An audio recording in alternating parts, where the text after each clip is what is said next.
Assalamualaikum warahmatullahi wabarakatuh. Waalaikumsalam. A'udzubillahi minasyaitonirrajim. Bismillahirrahmanirrahim. Alhamdulillahirabbil alamin. Wal 'aqibatu lil muttaqin wala 'udwana illa 'alal zalimin. Wassalatu wassalamu ala asyrofil mursalin sayyidina wa habibina syafi'ina wa qurrata a'yunina Muhammadin sallallahu alaihi wasallam wa ala alihi wa ashabihi wa ummati sholihin alladzina yatamasaku sarimatahu sholihin ila yaumiddin. Amma ba'du. Saudara 3R channel global dimanapun kita berada, dalam mutolangah yang berikutnya yaitu hadis yang ke-20 dari hadis dari kitab Musburiyah. Al-hadisul Ishruna an Abdullah bin Mas'ud radhiyallahu ta'ala anhu anna Nabiya sallallahu alaihi wasallam qala istahyu minallahi ta'ala haqqul haya'i qala faqulna ya Nabi Allah inna nastahi qala laisa dzalika istihya'an walakinna man istahya minallahi ta'ala haqqul haya'i falyahfazir ra'sa wa ma hawa wal batona wa ma wa'a wal yadhkurul mauta wal bala wa man aradal akhirata taraka zinatal hayatid dunya wa asral akhirata 'alal ula wa man fa'ala dzalika faqad istahya minallahi ta'ala haqqul haya'i. Semaqala Nabi sallallahu alaihi wasallam al-haya'u minal iman. Hadis yang nomor 20 dari Abdullah bin Mas'ud. Beliau Rasulullah sallallahu alaihi wasallam mendawuhkan, kalian semua bersikaplah malu pada Allah dengan sesungguhnya rasa malu itu sendiri. Maka kita dari sahabat itu Fakulna ya Nabi Allah inna nastahi, kita sudah malu ya Rasulullah. Rasulullah pun menjawab laisa dzalikal istihya'an, tidak yang seperti itu dalam haqqul haya.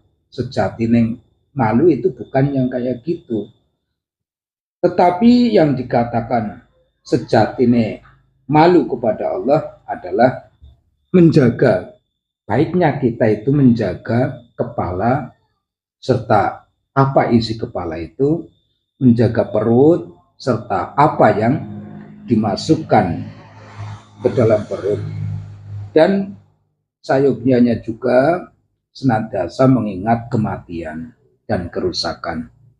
Seorang yang menghendaki tentang akhirat maka meninggalkan perhiasan-perhiasan kehidupan duniawi dan lebih memilih kepada akhirat yang lebih utama dibandingkan dunia.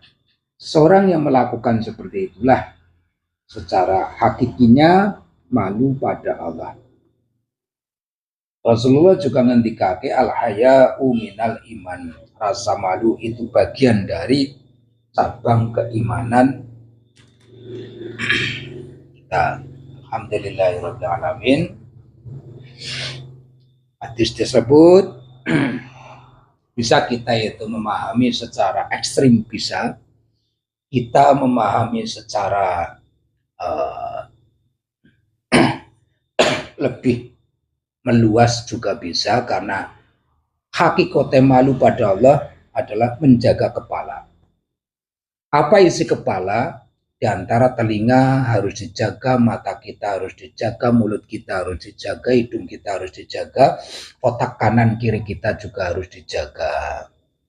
Terus menjaga perut kita serta apa yang dimasukkan ke dalam perut kita, serta senantiasa mengingat kematian, itu hak keberadaannya. Secara ekstrim maka kita akan menjaga mata supaya tidak maksiat, lalu suka melihat sesuatu yang diridhoi Allah saja. Maka seringkali kita itu menyikapi dari satu yang kayak gini itu, sehingga mudah sekali punya penyakit kibir, menyalahkan, mengajak dengan kekerasan, ekstrim juga secara letter X-nya. Untuk seperti ini, kalau tidak seperti ini, kamu belum dikatakan hakikatnya malu. Maka Allah memberikan jalan keluar, diantaranya adalah sujud. Nah, bersujudlah tatkala kita diperintahkan sholat, juga diperintahkan inti sholat adalah khusyuk. Kalau sholat kita itu tidak khusyuk, maka sholat itu akan memukul pada kita. Jadi, sujud adalah satu pekerjaan yang diperintahkan oleh Allah untuk terhindar dari sifat ibru wal ujbu wariya'u. Terhindar dari sifat gumede, takjub pada dirinya sendiri, serta ria, serta sum'ah. Menjaga kepala untuk senantiasa bersujud pada Allah, mengingat sujud adalah perintah Allah pertama pada malaikat dan si iblis. Di antaranya seperti itu. Karena dari sujud itu kita akan bisa menjaga kepala serta isi kepala. Kalau kita yang ekstrim akan melakukan yang seperti itu, sementara kita di milenial seperti ini, ya kita akan kerepotan. Tapi Islam itu fleksibel. Islam itu selalu memberi jalan keluar, memberi keselamatan. Jadi dengan sujud itu sama, sudah sujud akan menjaga kita dari pekerjaan yang dilarang oleh Allah. Dengan catatan kita betul-betul khusyuk dalam melakukan sujud. Karena kita sedekah tanpa ikhlas, sedekah itu akan menjadi bumerang pada kita. Artinya apa? Makin hari bukannya ria kita itu akan sembuh, melainkan ria kita itu akan membesar. Kita haji, sebelum haji dia selalu kibir, ngujub, sum'ah. Pulang haji pun ya karena masih di bawah, maka berkelipatan nantinya. Yang dalam artian sedekah dikongkon disuruh untuk ikhlas. Tatkala tidak ikhlas, maka sedekah ini akan menjadi penyakit berikutnya pada kita.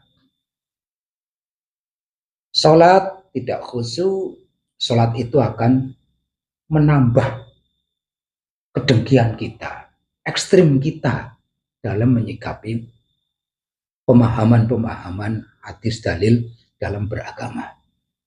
Artinya terselenggaranya lahiriah, batiniah harus ikut terselenggara.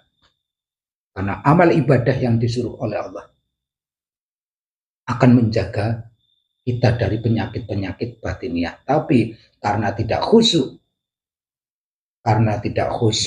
kita punya penyakit dengki, kita sholat tapi dengkinya makin subur. Kita sholat, saya suka menghibah, menghibahnya makin subur. Kita sholat tanpa khusyuk, saya itu sombong, sombong saya makin subur. Nah, disinilah pentingnya kita itu semua pangkal perintah-perintah Allah itu ada di dalam sholat yang akan menjaga kita dari pekerjaan-pekerjaan yang jelek seperti itu. Nah, kita akan berkontribusi ataupun ngobrol dengan kalangan-kalangan mereka sebelah tentang keekstriman cara kita menyikapi beragama ataupun menyikapi dalil ataupun hadis yang terkesan itu keras. Islam tidak keras. Islam itu rahmatan lil alamin. Ya, Anda boleh, ini setan karena ya boleh masuk, Anda setan.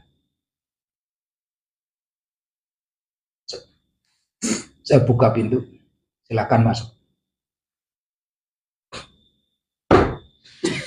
Jadi berekor, berkaki kuda. Iya, berkaki kuda itu udah ciri-ciri yang dari Rasulullah ini adalah setan. Saya ngobrol, kita obrolkan ya. Anda kan setan, nggak usah marah. Om setan dibilang setan masa marah. Saya dibilang manusia saja nggak marah. Kalau setan apa?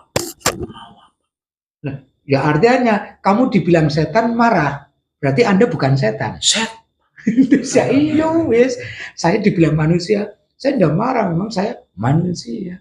Penuh dosa. Tapi manusia bisa bercampur setan.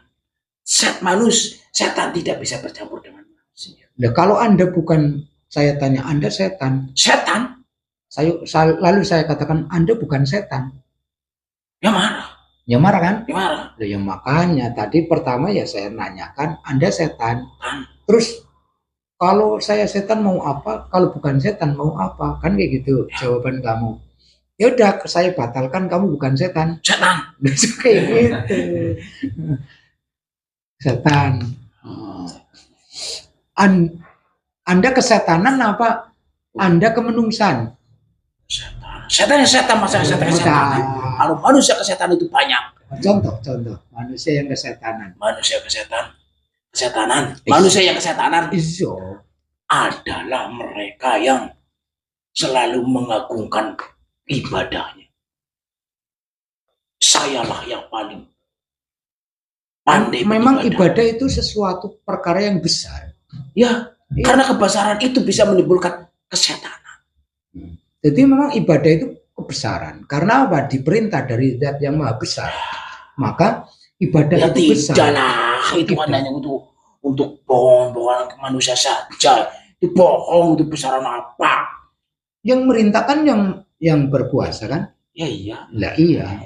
Kalau yang berkuasa kita lihat dari kebesarannya, maka penjalanannya adalah besar. Maka kalau bangga dengan ibadahnya, apa salah? Ya salah. Anda bisa mengatakan salah, bukannya Anda salah bagi manusia, tapi benar bagi saya. Kebenaran apa yang Anda lihat? Karena dengan kebanggaan itu akan menjadi dirinya itu semakin bahwa sayalah yang paling dekat dengannya. Saya juga dekat ya. Anda dekat? Enggak dekat, tapi ngaku dekat. Semuanya sebenarnya dekat, karena tidak ada satu atom pun yang tidak bersenyawa Allah. Sebenarnya tidak ada senyawa apapun, atom pun sekalipun. Tapi saya tidak ada. Tapi sekalipun itu ada. Buktinya saya ditendang. Ya, artinya Anda memang mengingkari semuanya. Makanya saya tidak ada itu. Kalau saya ada, saya tidak seperti ini. Saya tidak akan datang ke bumi dan saya tetap di surga. Oh, Anda pengen di surga sekarang? Ya iyalah. Ya sih. Kayak gini. Ada jalan ke surga kan? Ya ada. Ada jalan kan? Banyak.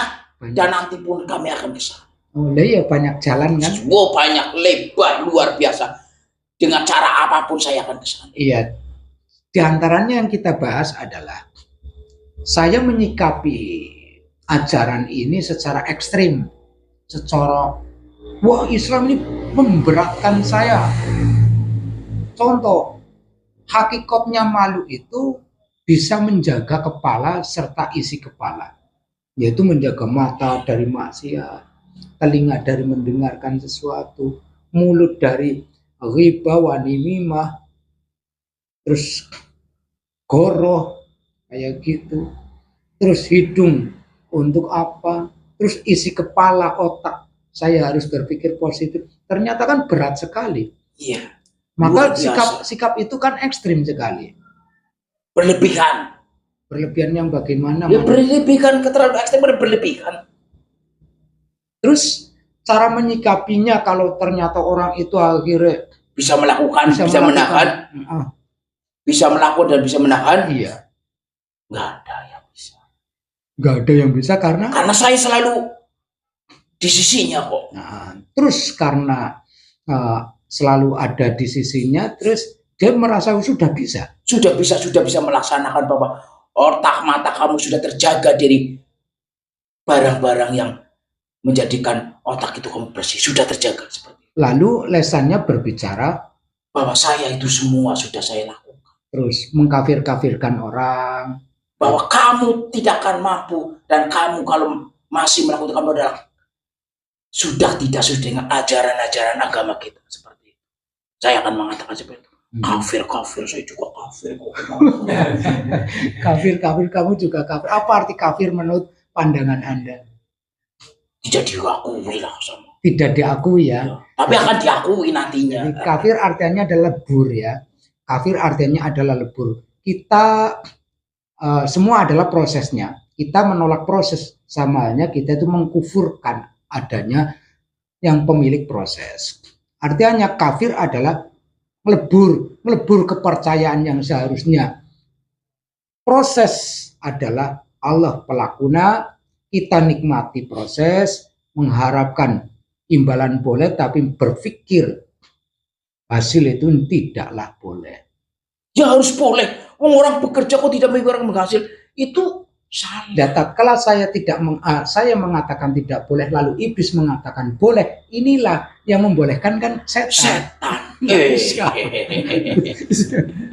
Yang bolehkan. Ya harus orang kalau sudah bekerja, sudah ya harus ada hasil. Kamu tidak mau kalau kamu melakukan setiap hari, kamu menahan mata, kamu menahan telinga, kamu menahan hidup untuk tiap hasil, kamu tidak akan mendapat apa-apanya. Kamu mau? Ya harus ada hasil. Bodoh banget kamu di situ kalau manusia seperti itu.